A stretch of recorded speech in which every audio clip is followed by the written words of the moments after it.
হাদিসকে সামনে নিয়ে এই বিষয়ের উপর আলোচনা করে আল্লাহর সমান্ত করব।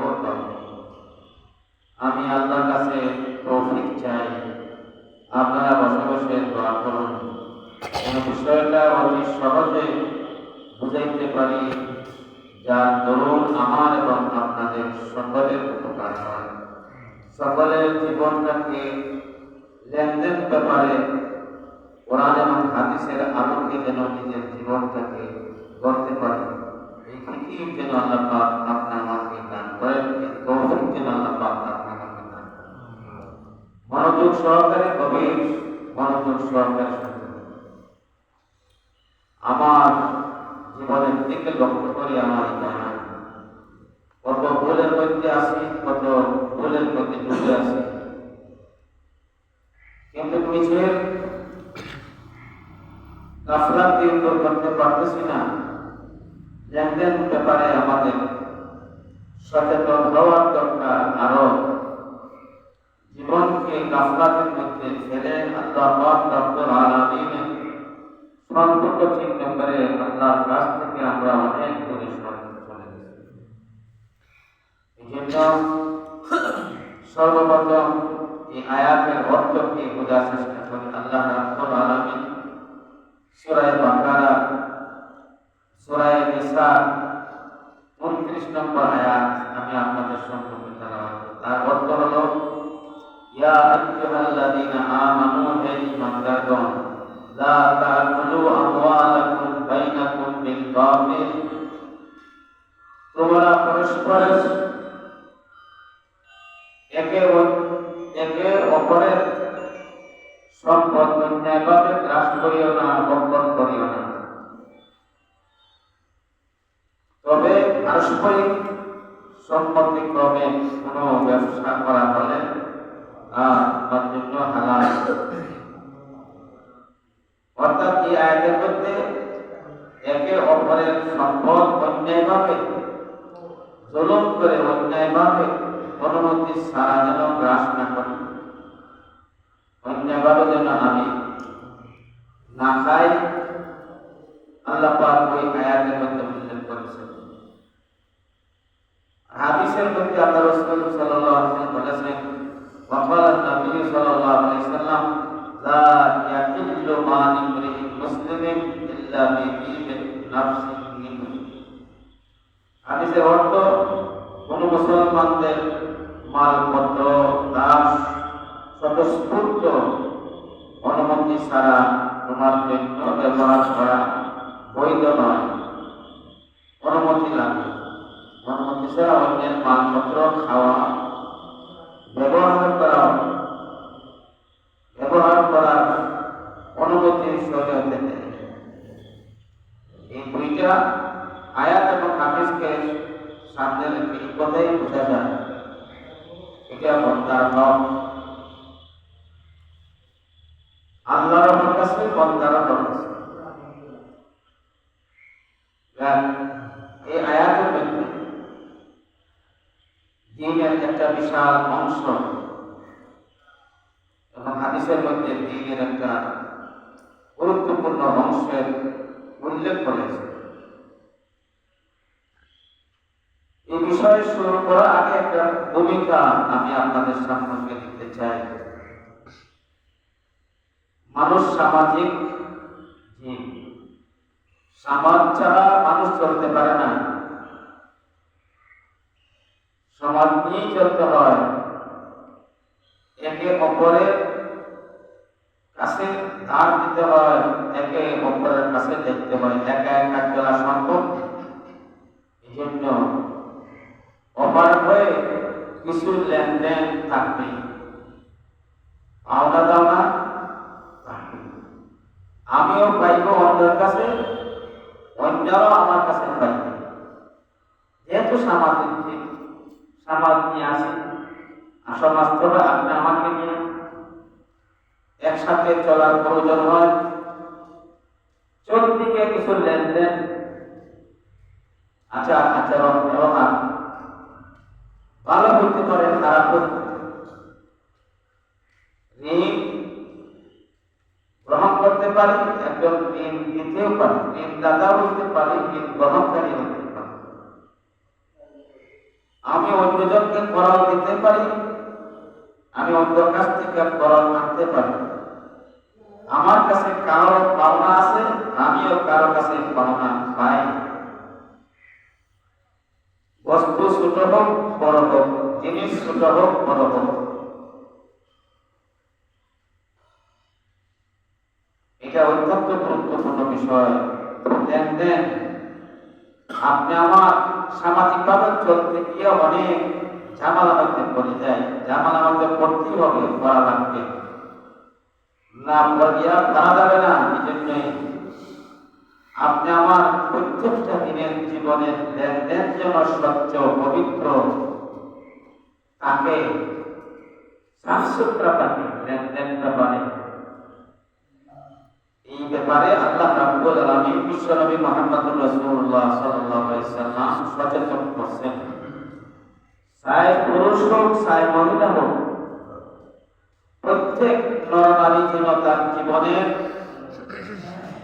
লেনদেন আচার ব্যবহার যেন সুন্দর হয়, স্বচ্ছ হয়, পবিত্র হয়, নিজের জীবনটা যেন ঝামেলামুক্ত হয়।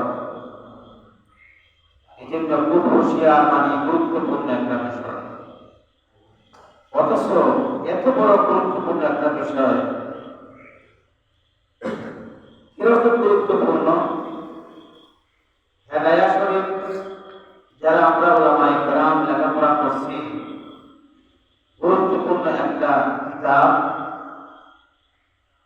ফিকহের অন্যতম একটা গুরুত্বপূর্ণ মকবুল একটা কিতাব, যেটা প্রতিটি মাদ্রাসাতে পড়া হয়।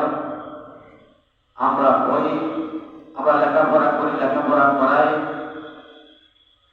এটা 60 ঘন্টার,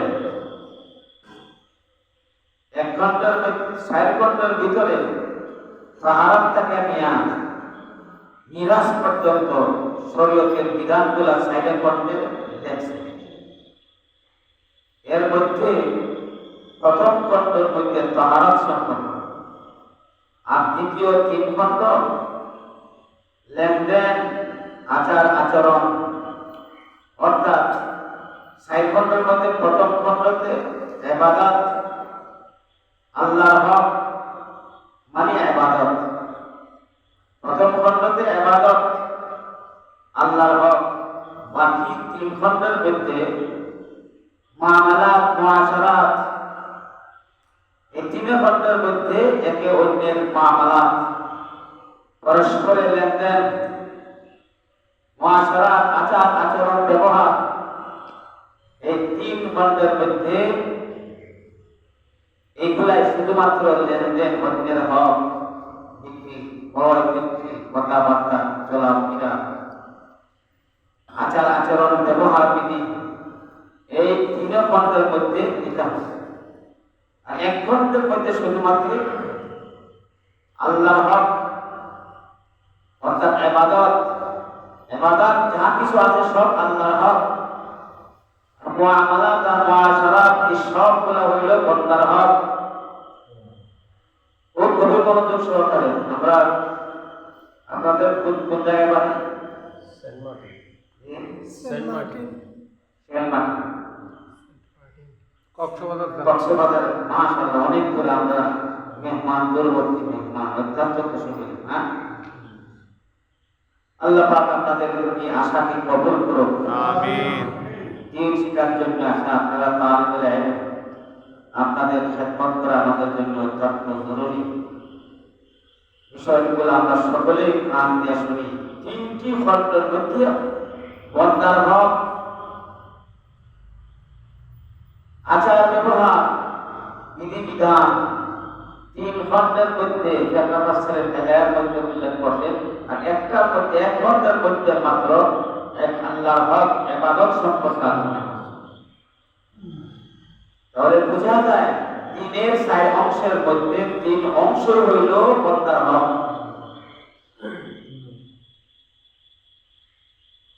দিনের 4 অংশ হইল, 4 অংশের মধ্যে 3 অংশ হইল বান্দার হক সম্পর্কে, মুআমালাত, মুআশারাত সম্পর্কে, আর এক অংশ, একটা খণ্ড হইল আল্লাহর হক ইবাদত সম্পর্কে। তাহলে 4/3 পর্দার হক সম্পর্কে, 4/3 পর্দার হক সম্পর্কে, আর 1/3 আল্লাহর হক সম্পর্কে। কোনটা গুরুত্ব বেশি? আল্লাহর হক থেকে পর্দার হক গুরুতর, অত্যন্ত অনেক বেশি মারাত্মক। আল্লাহর হক আল্লাহর কাছে চাইলে আল্লাহ পাক মাফ করে দিবেন, কিন্তু ওয়াদা আছে অনেক। কিন্তু বান্দার হক যতক্ষণ পর্যন্ত বান্দায় মাফ না করবে ততক্ষণ পর্যন্ত আল্লাহ মাফ করবেন না। বান্দার হকের মধ্যে আল্লাহর হক আছে, কিন্তু আল্লাহর হকের মধ্যে বান্দার হক নাই। নামাজ, রোজা, হজ, যাকাত, বান্দার কোনো হক আছে? কিন্তু বান্দার হকের মধ্যে আল্লাহর হক আছে। চুরি করিও না, ডাকাতি করিও না, গাঁজা খাইও না, মদ খাইও না, আর একজনের জুলুম করিও না, একজনের সম্পদ আত্মসাৎ করিও না, অন্যের উপর আঘাত করিও না, সম্মান হানি করিও না। এটা আল্লাহর আদেশ, আল্লাহর হক আছে। আল্লাহ আদেশ করছেন, আপনার নিষেধ করছেন। এই হুকুম বান্দার হকের মধ্যে আল্লাহর হক আছে আর বান্দার হক আছে। এই জন্য 3 খণ্ডে দিনের 4/3 অংশ হইল বান্দার হক সম্পর্কে। এই জন্য এটার গুরুত্ব খুবই বেশি, বান্দার হকের গুরুত্ব খুবই বেশি। কিন্তু আমরা আজকে ভুল বোঝার মধ্যে আছে। এত বড় গুরুত্বপূর্ণ একটা অংশ দিনের, বান্দার হক ইসলামের গুরুত্বপূর্ণ অঙ্গ, অথচ আমরা এই কত বড় গুরুত্বপূর্ণ হক দিনের অংশ, দিনের একটা অঙ্গ, এই ব্যাপারে আমরা গাফেল। এই ব্যাপারে আমাদের কোনো ফিকির নেই। তাকে যদি অল্প মানুষের আছে, এই ব্যাপারে অনেক গাফলাতি করতে করতে, অবহেলা করতে করতে, এটার বিষয় নিয়ে গবেষণা চিন্তা ফিকির না করতে করতে আমাদের জীবনটাই নাশ করে দেবে। আল্লাহ, অথচ আমরা মনে করতেছি দিন হইল নামাজের নাম, শুধুমাত্র দিন হইল শুধুমাত্র রোজার নাম, দিন শুধুমাত্র হজের নাম, দিন শুধুমাত্র যাকাতের নাম, দিন শুধুমাত্র পর্দায় থাকার নাম। আমি 5 ওয়াক্ত নামাজ জামাতের সহিত সহিত করতে পারছি, তাহাজ্জুদও করতে পারছি, আওয়ামী সব কিছু করতে পারছি, রোজাও রাখতে পারছি, হজও করি, ফরজ হয়ে গেছে, হজ আদায় করছে, যাকাতও দেই এবং বিবেকের পর্দায় রাখি। এইটাই দিনের উপর আসি, মনে মনে আত্মতৃপ্তি। আমি একজন দিনদার, আমার পরিবার দিনদার, মারাত্মক রোগের মধ্যে আসি। বোঝার দরকার, যারা হাঁটতেছে কথাগুলো শোনেন, যারা বৈশাখ ঘরে আছেন কথাগুলো শোনেন, বিশাল বিভ্রান্তের মধ্যে আমরা হাজারো মানুষের কথা একেবারে খুবই পর্যন্ত মানুষ দেখা